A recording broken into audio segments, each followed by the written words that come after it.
Start कर रहा हूँ बायो सेवर्ट लॉ। तो सबसे पहले चीज जान लो कि ये एप्लीकेबल किस चीज के लिए है। तो this law is applicable only for, this law note करके ये बातें एग्जाम में बता दीजिएगा, this law only applicable for, this Biot Savart's law only applicable for current carrying wire. पहली चीज मस्ट है करंट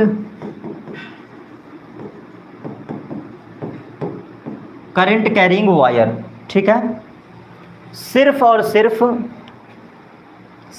सिर्फ चलिए ठीक है भैया, करंट इलेक्ट्रिसिटी का भी आपको मिल जाएगा, ठीक है। अभी का सेशन तो बेटा पढ़ लो, अभी का सेशन पढ़ लीजिए, ये भी इंपॉर्टेंट है, मैं दे दूंगा बिल्कुल। चलिए कहाँ हूँ, श्योर दे दूंगा।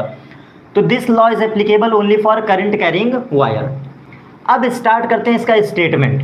इन कहाँ बायो सेवर्ट का दूसरा पॉइंट समझिएगा। कभी कभी घुमाने के लिए एग्जाम में इसी डेरिवेशन को बोला जाता है, इसी डेरिवेशन को बोला जाता है थोड़ा सा घुमा करके, magnetic field intensity, magnetic field intensity due to current carrying wire. Same यही डेरिवेशन बायो सेवर्ट ना बोल करके ये बोला जाता है। तो नाम ये क्लियर हो गया, किस चीज के लिए पढ़ते हैं, क्यों पढ़ाई पढ़ते हैं, ये सब कुछ आपने समझ लिया। और इसके पीछे का बात ये है कि जब पहली बार ऑस्टर्ड साहब ने मैग्नेटिक फील्ड को डिफाइन किया था, ऑस्टर्ड साहब ने अपने एक्सपेरिमेंट में ये बताया था कि जब भी कभी कहीं पर करंट फ्लो होता है, किसी वायर में, करंट कैरिंग वायर में जब करंट फ्लो होता है तो आसपास नीडल जो होती है वो डेविएट हो जाती है। जो कंपास होता है हमारा, मैग्नेटिक नीडल होती है, वो डेविएट कर जाती है, जो इस बात का प्रमाण था कि हाँ करंट कैरिंग वायर के आसपास मैग्नेटिक फील्ड होती है, जो इस बात का प्रमाण था, जिसको हम लोग नाम देते हैं ऑस्टर्ड एक्सपेरिमेंट। तो ये जब हम पढ़ते हैं तो लोगों ने इनके समक्ष क्वेश्चन रखा ऑस्टर्ड साहब से, क्वेश्चन रखा कि ऑस्टर्ड साहब आप ये बताइए, आपने ये तो सिद्ध कर दिया कि करंट कैरिंग वायर के आसपास मैग्नेटिक फील्ड होता है, लेकिन इसका मैग्नीट्यूड बताइए। साइंटिस्ट ने, लोगों ने इनके सामने प्रश्न रखा कि अगर आप कह रहे हैं करंट कैरिंग वायर के आसपास मैग्नेटिक फील्ड होता है तो इसका मैग्नीट्यूड बताइए। और वहीं पे ऑस्टर्ड साहब फेल कर जाते हैं और ये नए साहब आते हैं बायो सेवर्ट। ये दो पर्सन है, बायोट एक अलग पर्सन है, सेवर्ट एक अलग पर्सन है। दो लोग मिल करके लॉ देते हैं जिस लॉ का नाम है बायो सेवर्ट लॉ, और ये डिफाइन करता है मैग्नीट्यूड ऑफ मैग्नेटिक फील्ड। तो तीसरा पॉइंट आप समझ लीजिएगा, this law defines the magnitude of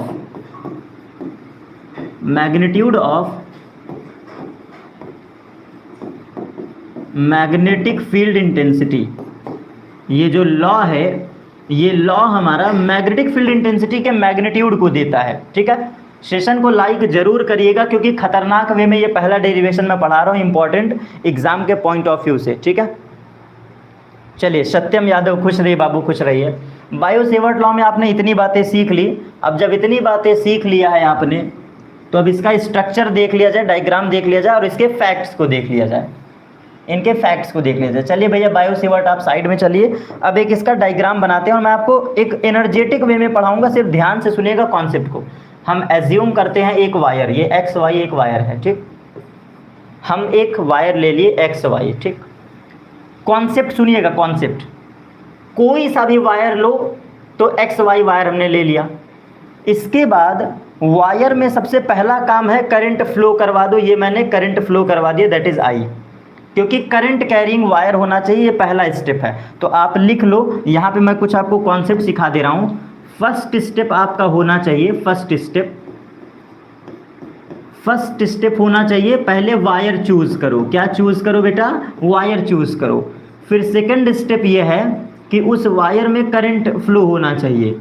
second step ये है कि वायर में अब करंट का डायरेक्शन देखो, वायर में करंट फ्लो कराओ, मतलब ओवरऑल करंट होना चाहिए, वायर में करंट होना चाहिए। अब तीसरा पॉइंट, इस पूरे वायर में एक छोटा सा एलिमेंट्री हिस्सा आपको लेना पड़ेगा जिसको हम लोग डीएल कहते हैं। एक बहुत ही छोटा सा पार्ट डीएल हमें लेना पड़ेगा, जो कि हमारा एलिमेंट्री पार्ट ऑफ वायर होता है।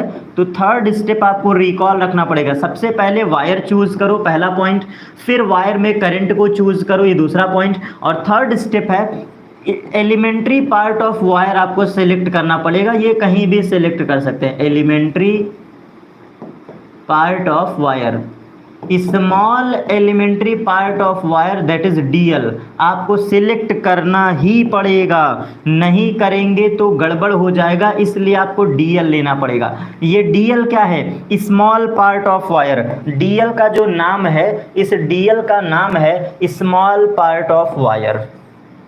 क्या है भैया? ये इस डीएल का नाम है स्मॉल पार्ट ऑफ वायर, तार का सबसे छोटा हिस्सा। अब इसके बाद कहाँ मैग्नेटिक फील्ड निकालना है आपको, उसको पॉइंट लेना पड़ेगा। फॉर एग्जांपल ये वायर के कारण कहाँ तुम्हें मैग्नेटिक फील्ड निकालना है, उस पॉइंट को P कह दो। Where we will find out the magnetic field intensity that is external point P। तो ये एक्सटर्नल पॉइंट P क्या है बेटा? ध्यान से सुन लो, ये जो P है ये हमारा एक्सटर्नल पॉइंट है, पहली चीज। और इस एक्सटर्नल पॉइंट पे हम डिफाइन क्या करेंगे? Magnetic field intensity. ठीक है, तो आप ये भी कहोगे कि जो अब फोर्थ पॉइंट आएगा, फोर्थ पॉइंट ये कहेगा कि where define magnetic field, where define magnetic field. तो आपको जानना पड़ेगा कि वो कहाँ निकालना है, वो पॉइंट हमें लेना है। और इसके बाद सबसे लास्ट चीज, ये डिस्टेंस हम मेजर करेंगे, that is R, that is R. External point का डीएल के साथ जो डिस्टेंस होना चाहिए वो आर आपको एज्यूम करना है। ये बातें डेरिवेशन में बोली गई है। ये चलिए, तो ओवरऑल बायो सेवर्ट लॉ में 4 से 5 बातें फंडामेंटल है, यही तुमको पकड़ना है। सबसे पहले वायर में करंट होना चाहिए, फिर इसमें स्मॉल एलिमेंट्री पार्ट होना चाहिए, फिर यहाँ पे आपको पॉइंट P लेना होगा जिसका डिस्टेंस R है। और अब सबसे लास्ट बात करते हैं एंगल का। जो यहाँ पे एंगल मेजर किया जाता है theta, this theta will be angle between DL and R। तो आप एकदम क्लियर कट याद रखिएगा सबसे लास्ट बातें कि in Biot Savart law theta is the angle between, in Biot Savart law theta is the angle between, ये हमेशा के लिए लाइफ टाइम याद कर लो, मुझसे नहीं किसी भी टीचर से पढ़ोगे ये कॉन्सेप्ट हमेशा सेम रहेगा, बदलने वाला नहीं है। Theta is the angle between DL and R, ये कंपल्सरी है। DL वेक्टर और R वेक्टर के बीच का एंगल होता है थीटा, DL वेक्टर और R वेक्टर के बीच का एंगल होता है थीटा। तो याद करने के लिए आप इसको ऐसे समझोगे, याद करने के लिए ऐसे समझोगे कि ये छोटा सा डिस्टेंस हुआ करता था DL, छोटा सा डिस्टेंस, और ये हमारा हुआ करता था R। ठीक है, समझाने के लिए पॉइंट बना रहा हूँ। ये छोटा सा जो एलिमेंट्री हिस्सा है ये DL, देख रहे हो DL, छोटा सा एलिमेंट्री हिस्सा DL, और ये हमारा R है जहाँ पर दिस पॉइंट इज P और डिस्टेंस R है। ये एंगल हमारे लिए क्या है बेटा? थीटा। ये एंगल हमारे लिए क्या है? This angle is theta. तो रिकॉल करने के लिए इन सारी बातों को मिला करके अब मैं लॉ का स्टेटमेंट पे चलता हूँ, अपने लॉज के स्टेटमेंट पे चलता हूँ। तो हमारा स्टेटमेंट क्या है? अब यहाँ पे स्टेटमेंट हम बनाते हैं, तो फाइनली मेरा लिखने का तरीका दूसरा होगा, ध्यान दीजिएगा। बायो सेवर्ट ने कहा कि जो मैग्नेटिक फील्ड इंटेंसिटी होती है वो डायरेक्टली प्रोपोर्शनल होता है एलिमेंट्री पार्ट ऑफ वायर। ये पहला फैक्ट इन्होंने कहा। इन्होंने कहा कि जो मैग्नेटिक फील्ड होती है वो वायर के लेंथ पर डिपेंड करती है, it means it is dependent on length of wire. तो यहाँ पे लिख दो, जो मैग्नेटिक फील्ड इंटेंसिटी होती है ये लेंथ ऑफ वायर पे डिपेंड करती है। फिर इन्होंने दूसरी बात बोला कि magnetic field intensity is directly proportional to the current. Current की वैल्यू मतलब ये करंट पर डिपेंड करता है, तो डिपेंड्स ऑन करंट। करंट, उस वायर में जितना करंट फ्लो करेगा उतना ही हार्ड फील्ड होगी। फिर इन्होंने बोला कि जो हमारा मैग्नेटिक फील्ड इंटेंसिटी है ये साइन थीटा के डायरेक्टली प्रोपोर्शनल होता है, मतलब बनने वाला जो एंगल है उसके साइन कंपोनेंट के डायरेक्टली प्रोपोर्शनल होता है। तो this is dependent on angle या depend on angle. B is directly proportional to sine theta. पहला फैक्ट था कि लेंथ ऑफ वायर पे, दूसरा करंट पर, तीसरा साइन थीटा पे, और जो चौथा पॉइंट है, फोर्थ पॉइंट हमारा डिपेंड करता है कि डिस्टेंस के स्क्वायर के इनवर्सली प्रोपोर्शनल। ये 4 बातें आप याद रखिएगा। इट मीन्स यहाँ पे आप कहोगे कि मैग्नेटिक फील्ड, मैं पूरा लिख दे रहा हूँ, magnetic field depends on square of magnetic field depends on square of distance between them with inversely relation।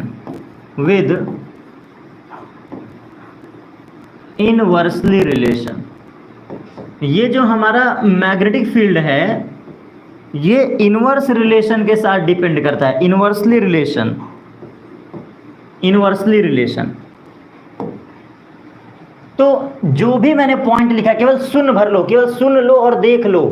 Length पर डिपेंडेंट, करंट पे डिपेंडेंट, एंगल पे dependent, square of the distance between them, और इस पे इनवर्सली रिलेशन पे dependent. इन चारों relation को जब हम मिलाते हैं from equation 1, 2, 3 and 4, from above equation 1, 2, 3 and 4 we can easily note down this relation. B is directly proportional to I multiplied by DL multiplied by sin theta and whole divided by R square लिख सकते हैं। और इसी relation को हम लोग जब proportional constant हटाते हैं तो प्रोपोर्शनल कांस्टेंट जैसे हटेगा एक कांस्टेंट बैठ जाता है, that is mu naught upon 4 पाई। ये म्यू नॉट अपॉन 4 पाई हमारा प्रोपोर्शनल कांस्टेंट है और इक्वेशन सेम जैसे छपी है वैसे छपी रह जाएगी, I D L sine theta by are square. और यही हमारा बायो-सेवर्ट लॉ का डेरिवेशन है, यही हमारा स्टार पॉइंट बायो-सेवर्ट लॉ का डेरिवेशन था जो हमें प्रूव करना था। लिखने का तरीका कुछ ऐसे ही होगा, अप्रोच कुछ ऐसा ही होगा। ये पॉइंट हमारा क्लियर हो गया और we can easily note down mu naught upon 4 pi is proportional constant. ये जो म्यू नॉट अपॉन 4 पाई है this is our proportional constant, this is our proportional constant जिसकी वैल्यू होती है 10 टू द पावर -7 और यूनिट बगल में आपको लिखना होगा। तो मैग्नेटिक फील्ड की जो यूनिट होती है this is newton upon ampere metre. कोई भी डेरिवेशन विदाउट यूनिट कंप्लीट नहीं माना जाता। इस फिजिक्स का कोई भी डेरिवेशन विदाउट यूनिट कंप्लीट नहीं माना जाता। एक बार देख ले बेटा क्या लिखा गया है, with the help of Biot-Savart law determine the expression of magnetic field on. हाँ बेटा बिल्कुल थोड़ा सा बेटा टाइम दीजिए, मैंने बोला ना मैं सब पढ़ाऊंगा। आवाज़ सही नहीं आ रही है, एक बार चेक कर लेता हूँ। Biot-Savart law determine the expression of magnetic field on.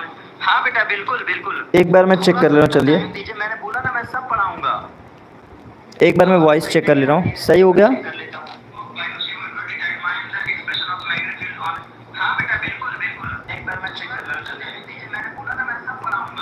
सही है, उम्मीद करता हूँ वॉइस सही है बेटा। वॉइस थोड़ा सा दिक्कत कर रहा है, चलिए सही है, उम्मीद करता हूँ वॉइस सही है बेटा। चलिए ठीक है, डुअल वॉइस आ रही थी, अब उम्मीद करता हूँ कि सही हो गया होगा। ठीक है, फ़ोन में चेक कर रहा था एक बार। चलिए जो भी प्रॉब्लम हुई क्षमा चाहता हूँ, थोड़ा सा आपने बताया इसलिए सही हो गया, नहीं बताया होती तो और बच्चों को दिक्कत होती। उम्मीद करता हूँ अब सही हो गई वॉइस क्वालिटी। तो कंटिन्यू करते हैं। हम लोग बायो सेवर्ट लॉ पढ़ रहे थे। बायो सेवर्ट लॉ में जो मेन बातें आप याद रखिएगा, एक बार मैं रिकॉल करवा दूं बेटा, बहुत ही हद से ज़्यादा इंपॉर्टेंट है कि बायो सेवर्ट लॉ एप्लीकेबल किसके लिए होगा, तो करंट कैरिंग वायर पर ये लगता है, विदाउट करंट कैरिंग वायर लग ही नहीं सकता। फिर दूसरी बातें, मैग्नेटिक फील्ड इंटेंसिटी को डिफाइन करने का ये सबसे पहला लॉ था, मैग्नेटिक फील्ड इंटेंसिटी को डिफाइन करने का ये पहला लॉ था। और अब आपके लिए क्या इंपॉर्टेंट पॉइंट है, आपके लिए मतलब स्टूडेंट्स जो बोर्ड एग्जाम देने जाएंगे उनके लिए टैकल करने वाला पॉइंट क्या है, वो ये है कि सबसे पहले वायर मस्ट है, फिर वायर में एलिमेंट्री पार्ट मस्ट है, करंट मस्ट है, इसके बाद जहां पर डिफाइन करना है वो डिस्टेंस हमें पता होना चाहिए, वेयर डिफाइंस मैग्नेटिक फील्ड, तो जो डिफाइन करना है वो पॉइंट P है, वो हमारा पॉइंट P है, तो डिस्टेंस आपको पता होना चाहिए। और theta is the angle between DL and R। This diagram will be very and very most important for your exam, for your recalling concept, जो भी कह लो आपके, मतलब अगर दिमाग में नहीं है तो ना भूल जाओगे, सिंपल सा दिमाग में रखिएगा इस डेरिवेशंस को। आगे बढ़ते हैं, और यहीं पे मैंने बताया कि जो इनका स्टेटमेंट था, बायो सेवर्ट का स्टेटमेंट था, ये 4 बातों पे डिपेंड करता था, 1 2 3 4 इक्वेशन, और इस बातों को मैंने शॉर्टकट में लिखा है और समझा दिया। और ध्यान से सुनना, कोई भी डेरिवेशन विदाउट यूनिट इनकम्प्लीट माना जाता है, तो ये पॉइंट सब बच्चे सुन ले, नए हो या पुराने। और सिर्फ मैं इसी डेरिवेशन की बात नहीं कर रहा हूँ, इस पूरे फिजिक्स का कोई भी डेरिवेशन विदाउट यूनिट इनकम्प्लीट माना जाता है, तो याद रखिएगा बातें। अब यहाँ से हम केस स्टडी आपको पढ़ाते हैं। चलिए बेटा, बिल्कुल अवधेश, गुड इवनिंग।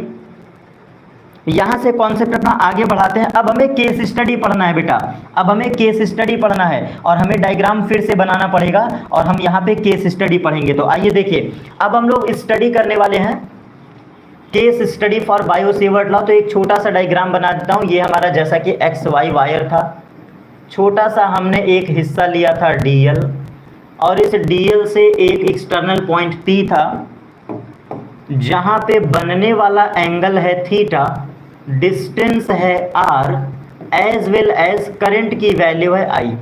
इतनी बातें हमने माना था, और केस 1 आपसे डिस्कशन करने चल रहा हूं, तो देख लीजिएगा case 1, case first, if theta is equal to 0 degree, if theta is equal to 0 degree, अगर हमारा थीटा कैसा है बेटा 0 डिग्री, तो साइन 0 डिग्री की वैल्यू क्या हो जाती है, साइन 0 की वैल्यू 0 हो जाती है। और इसको जब पुट करोगे तो मैग्नेटिक फील्ड इंटेंसिटी का फॉर्मूला क्या था, μ0/4 पाई I dl, और साइन 0 की वैल्यू क्या है 0 and whole divide by R square. तो ये पूरा डाटा क्या हो गया 0। ये केस स्टडी याद रखिएगा।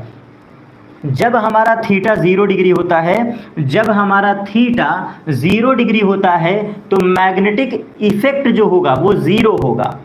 If theta is equal to 0 then magnetic field is equal to 0। और ये कब होगा, ये पॉइंट भी रिकॉल कर लो, ये कब होता है, तो इसके लिए कंडीशन क्या है, ये पॉइंट होने के लिए जो स्पेसिफिक कंडीशन है, स्पेसिफिक कंडीशन, ये हमेशा नहीं होगा, ऐसे थोड़ी ना है कि हमेशा हो जाएगा, तो वो स्पेसिफिक कंडीशन को समझ लो। If direction of current, if direction of current in the direction of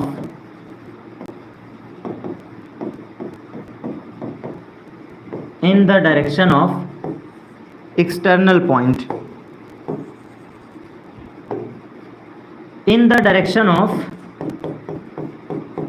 external point, where in the direction of external point where magnetic effect, where magnetic effect define, जहां पर डिफाइन कर रहे हो, अगर उसी डायरेक्शन में करंट हो जाए तो मैग्नेटिक फील्ड 0 होता है, मैग्नेटिक फील्ड 0 होता है। और इसी को शॉर्टकट में कहा जाता है कि DL वेक्टर जो है, DL वेक्टर और as well as R vector दोनों पैरेलल हो जाएं। DL वेक्टर और R वेक्टर दोनों अगर हमारे पैरेलल हैं, तो ऐसे केस में भी हमारा मैग्नेटिक इफेक्ट क्या हो जाता है 0 हो जाता है। आइए इस डिटेल्ड कहानी को डेप्थ वे में देखते हैं। मुझे बस इतना बताना, आप सभी लोग के पास एनर्जी लेवल कैसा चल रहा है, वीडियो में एनर्जी लेवल कैसा है, चलिए देखिए। एक बार कमेंट सेक्शन में बता दीजिए एनर्जी लेवल आपकी तगड़ी है तो इस कॉन्सेप्ट को देख लीजिए। केस 1 क्या है, आप मुझे बताओ ये जो पॉइंट P है कैसे है, कुछ इस तरीके से देख लो। पॉइंट P कैसे है, ऐसे बना हुआ है और वायर कुछ ऐसे है। आप ध्यान से देखो, वायर कुछ ऐसे है, ये थीटा एंगल है। तो जीरो का मतलब क्या होता है, पैरेलल। जीरो का मतलब क्या है, पैरेलल। तो आप एक काम करो कि ये जो थीटा एंगल बन रहा है इसको पैरेलल कर दो। फॉर एग्जांपल ये एक्स वाई वायर है, that is DL, that is DL. जो एक्स वाई वायर है वो क्या है, डीएल। अगर पॉइंट P को हम वायर पे रख दें, पॉइंट P को ऑन द वायर रख दें तो दोनों क्या हो जाएंगे, both wire are parallel to each other. तो यहां से हम इजीली कह सकते हैं कि जो थीटा डिग्री है इसके लिए मस्ट कंडीशन है external point P lie on the wire. External point P lie on the wire. और जब हमारा एक्सटर्नल पॉइंट P लाई करेगा ऑन द वायर तो थीटा बनेगा 0 डिग्री, मैग्नेटिक फील्ड बनेगा 0। इसी बात को हमने बोला है कि direction of current in the direction of external point, इसी को हमने बोला है इन the direction of external point. कहने का मतलब ये P अगर इधर आ जाए, ये P जो है, ये P अगर चलता चलता यहाँ आ जाए वायर पर, ये पॉइंट P चलता चलता वायर पे आ जाए तो थीटा 0 बन जाएगा। उम्मीद करता हूँ ये केस 1 हमारा क्लियर। और केस 1 में याद रखिएगा डीएल वेक्टर और आर वेक्टर दोनों एक दूसरे के पैरेलल होंगे, क्योंकि 0 डिग्री बनाने के लिए दोनों को एक डायरेक्शन में होना पड़ेगा, दोनों को हमें एक डायरेक्शन में होना पड़ेगा। नेक्स्ट केस मूव ऑन करते हैं। नेक्स्ट केस इस बायो सेवर्ट का नेक्स्ट केस, ये हमारा वही सिंपल एक्स वाई वायर, और अब की बार वायर जस्ट परपेंडिकुलर है। अब की बार वायर परपेंडिकुलर है, कहने का मतलब ये पॉइंट P है, थीटा हमारा कितना बन रहा है 90 डिग्री, और यहीं पर हम डीएल बनाते हैं जैसा कि छोटा सा हर बार बना रहे हैं। यहाँ पे हमने ले लिया छोटा सा डीएल, ठीक। तो आप ध्यान से देखो, if case number second if theta is equal to 90 degree, theta हमारा क्या है 90। तो आप सभी बचपन से पढ़े हैं कि साइन 90 की वैल्यू होती है 1 और ये मैक्सिमम होता है। साइन 90 की जो वैल्यू होती है ये मैक्स होती है। तो कहने का मतलब ये मैक्सिमम वैल्यू है। ये कैसी वैल्यू है बेटा, मैक्सिमम वैल्यू है, मैक्सिमम। अब फॉर्मूले में पुट करते हैं, mu naught upon 4 pi I D L sine of 90 whole divide by are square. तो जैसे यहाँ पे डाटा पुट करोगे ये B क्या हो गया, मैक्सिमम। ये B कैसा है, मैक्सिमम मैग्नेटिक फील्ड कब मिलेगा, जब वायर के परपेंडिकुलर पॉइंट हो। तो ये पॉइंट लिख लीजिएगा, magnetic field intensity will be maximum if point P is perpendicular to the wire. तो B will be maximum, B will be maximum if point P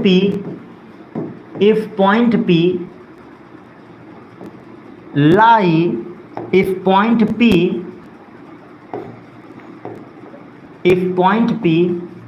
is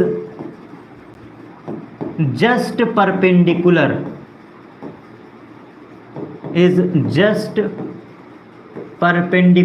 on wire। हमारा magnetic field intensity जो होगा वो max होता है जब point P लाई करता है परपेंडिकुलर टू द वायर। तो यहाँ पे आप इजीली कहोगे कि डीएल है कुछ ऐसा। ये देखो ये डीएल है, छोटा सा डीएल। जो ये छोटा सा डीएल बनाए हैं इसको माइक्रोस्कोप लेवल पे देखोगे, जब इस डीएल को माइक्रोस्कोपिक लेवल पे देखोगे तो ये डीएल है और ये हमारा पॉइंट P है, ये हमारा पॉइंट P है। तो डिस्टेंस है ये R, ठीक है। एंगल कितना बन रहा है 90 डिग्री। जब हमारा डीएल और पॉइंट P एक दूसरे के वर्टिकल होते हैं, परपेंडिकुलर होते हैं, तो ऐसे केस में मैक्सिमम मिलता है। ये हमारा दूसरा केस है। और सबसे आखिरी केस, सबसे लास्ट केस, पूरे बायो सेवर्ट का सबसे लास्ट केस, पूरे बायो सेवर्ट लॉ का सबसे लास्ट केस, ये हमारा एक्स वाई वायर है। अब की बार हमने क्या लिया है, वही सेम डीएल पॉइंट, लेकिन यहाँ पर हमारा पॉइंट P जो है वो ऊपर ना हो करके नीचे रहेगा। पॉइंट P हमारा नीचे रहेगा ताकि एंगल बन पाए 180 डिग्री। तो ये डिस्टेंस R है और DL जैसे था वो दिख ही रहा है, छोटा सा DL। और एंगल हमारा 180 डिग्री है। Theta is the angle between dl and r. तो ये हमारा केस स्टडी 180 डिग्री के लिए है। तो if theta is equal to 180 degree, तो थीटा 180 के लिए जो साइन 180 होगा, साइन 180 डिग्री होगा, दिस इज इक्वल टू 0। तो मैग्नेटिक फील्ड तो यहाँ भी 0 है। कहने का सेंस ये है कि अगर हमारा थीटा है 180 डिग्री, थीटा है 180 डिग्री, तो मैग्नेटिक फील्ड 0 होती है। लेकिन इस पॉइंट का क्या मतलब है? इस पॉइंट का मतलब होगा कि डीएल का डायरेक्शन ऊपर होना चाहिए, डीएल का डायरेक्शन ऊपर होना चाहिए, और जो पॉइंट पी उधर था, याद करो बेटा, हाइपोथेटिकली यहाँ पर पॉइंट पी था, हमारे हर डायग्राम में पॉइंट पी यहाँ था। तो ये पॉइंट अब चलता चलता कहाँ आ गया? Opposite direction of wire, opposite direction of wire, तभी हमारा 180 डिग्री एंगल बनेगा। तो 180 डिग्री के लिए कंपलसरी केस याद रखना, नेसेसरी केस है। नेसेसरी केस क्या है? पॉइंट पी नेसेसरी पॉइंट है, बिना इसके होगा ही नहीं। Point P lie in the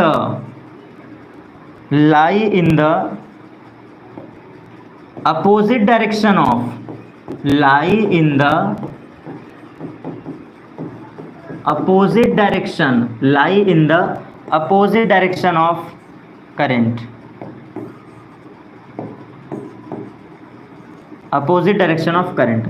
तो ये पॉइंट याद रखिएगा, यहाँ से आप समझ जाएंगे कि जो बायो-सेवर्ट लॉ का ये पॉइंट है, कब हमारा 0 होता है? तो 180 डिग्री पर 0 होता है, बिल्कुल क्लियर कट।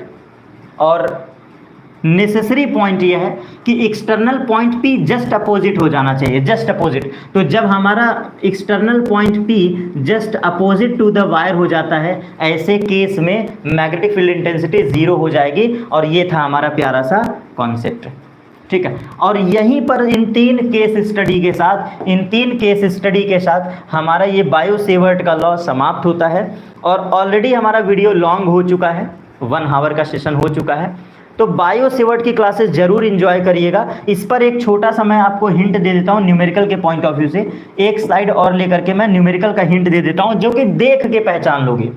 तो अब हम लोग डिस्कशन कर रहे हैं थोड़ा सा, बस 5 मिनट का session, how to solve numerical, how to solve numerical.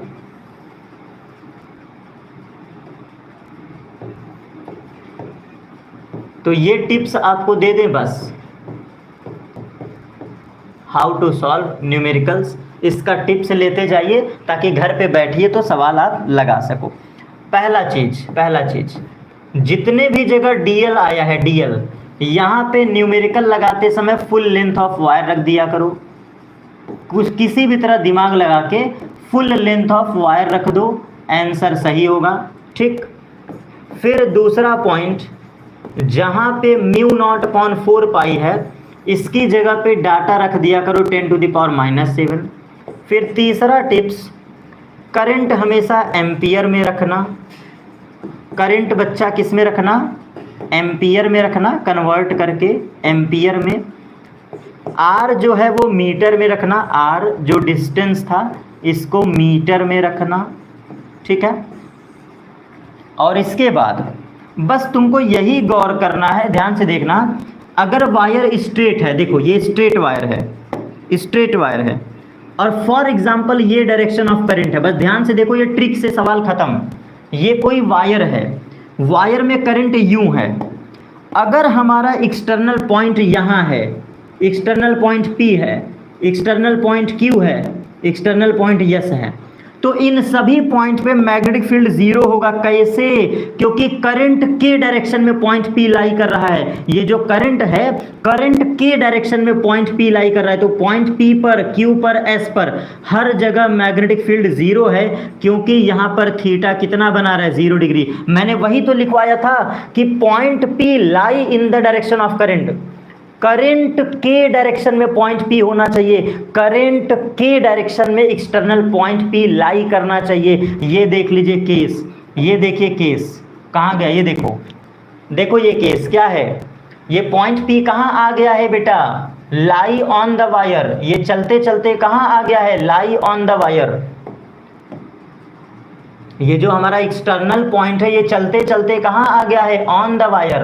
तो ऑन द वायर का मतलब है करंट ऑलरेडी ऐसे और पॉइंट भी ऐसे। तो वही चीज मैं यहाँ पे लिखा हूँ, ये ट्रिक है, न्यूमेरिकल का ट्रिक है कि अगर करंट के डायरेक्शन में पॉइंट पी, देखो यहाँ करंट के डायरेक्शन में, यहाँ करंट के डायरेक्शन में, यहाँ देखो करंट के डायरेक्शन में, और इसी का जस्ट अपोजिट बात करता हूँ यहाँ पर, ये x पॉइंट है, बात करता हूँ यहाँ पर y पॉइंट है, बात करता हूँ यहाँ पर z पॉइंट है।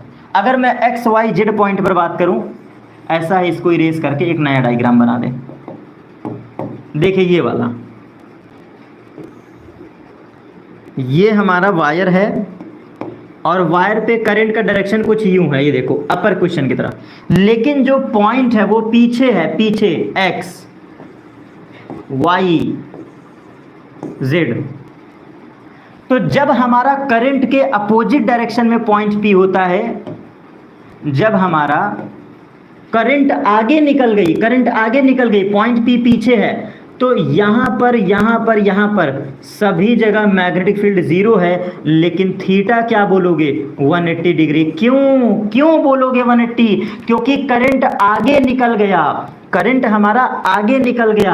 जब करंट आगे निकल गया तो करंट के डायरेक्शन में डीएल है, और जब इसको पीछे की तरफ ज्वाइन करोगे, पीछे की तरफ सभी पॉइंट से ज्वाइन करोगे, तो एंगल कितना बन रहा है, 180 डिग्री। यही छोटा सा कॉन्सेप्ट आपके न्यूमेरिकल को हिला के रख देता है, और आप पकड़ नहीं पाते हो कॉन्सेप्ट्स और गलती कर बैठते हो, गलती कर बैठते हो। तो बायो सेवर्ट लॉ का प्रिंसिपल हमारा यहाँ पे हुआ कंप्लीट समाप्त। ठीक है, सेम इसी टाइम पे कल के सेशन पे 9-10 पे मिलिएगा। कल मंडे है और कल हम लोग डिस्कशन करेंगे magnetic field intensity due to circular coil. एक कमेंट सेक्शन में बच्चे का मैसेज था, सर सर्कुलर कॉयल का डिस्कशन करिएगा। धीरे धीरे मैं डिस्कशन करूंगा अपने पॉइंट ऑफ व्यू से। तो डेरिवेशंस मैं बताते चल रहा हूं, पॉइंट भी बताते चल रहा हूं। न्यूमेरिकल का सेशन सबसे लास्ट में रखेंगे, न्यूमेरिकल का सेशन सबसे लास्ट में रखेंगे, पहले पूरे डेरिवेशंस को पढ़ते चलें। तो ये डेरिवेशन आपको इतना एग्जाम में लिख के आना था। ठीक है, एग्जाम के पॉइंट ऑफ व्यू से एक बार फाइनली बस देख लीजिए। ठीक है, एक बार फाइनली देख लीजिए, फिर वीडियो को एंड करते हैं, सेशन को खत्म करते हैं। तो बायो सेवर्ट लॉ का ये स्लाइड आप नोट डाउन कर लीजिएगा, जो इंपॉर्टेंट है समझ के लिख सकते हैं। फिर ये इनका फैक्ट था, स्टेटमेंट था बायो सेवर्ट का, ये एक तरह से स्टेटमेंट है हमारा, स्टेटमेंट है। ठीक है, नेक्स्ट हम लोग इसका केस स्टडी किए। Case 1 0 degree, case second 90 degree and case third 180 degree. 180 degree के लिए बहुत ही कंपलसरी है बेटा, 180 डिग्री के लिए बहुत ही कंपलसरी है कि डीएल जिस डायरेक्शन में है इसके अपोजिट होना चाहिए आर, क्योंकि तभी हमारा एंगल बनेगा 180 डिग्री, और तभी हम इजीली कह पाएंगे कि sine 180 degree is equal to 0 and external point P lie in the opposite direction of current. Point P का अपोजिट डायरेक्शन में होना चाहिए। और यही कहानी ये भी कहता है, यही कहानी हमारा ये भी कहता है कि करंट आगे निकल गई, करंट क्या हुआ बेटा, आगे निकल गई, लेकिन पॉइंट P पीछे रह गया, पॉइंट P हमारा क्या है, पीछे रह गया। तो यही कहने का सेंस था, करंट बेचारी आगे आगे भाग गई और एक्सटर्नल पॉइंट पीछे है, तो 180 डिग्री यहाँ पे बनता है। ये हमारा केस स्टडी था, ये हमारा न्यूमेरिकल हिंट था। और उम्मीद करता हूँ कि आज के सेशन को आप कमेंट सेक्शन में पॉजिटिव कमेंट से भर दीजिएगा, बिल्कुल ज़बरदस्त, कि हाँ सर समझ में आया है कॉन्सेप्ट को। और कल फिर सेम सेशन पे मिलते हैं। धन्यवाद आप सभी का, वीडियो को एंजॉय करिए, मिलते हैं अपने कल के सेशन पे।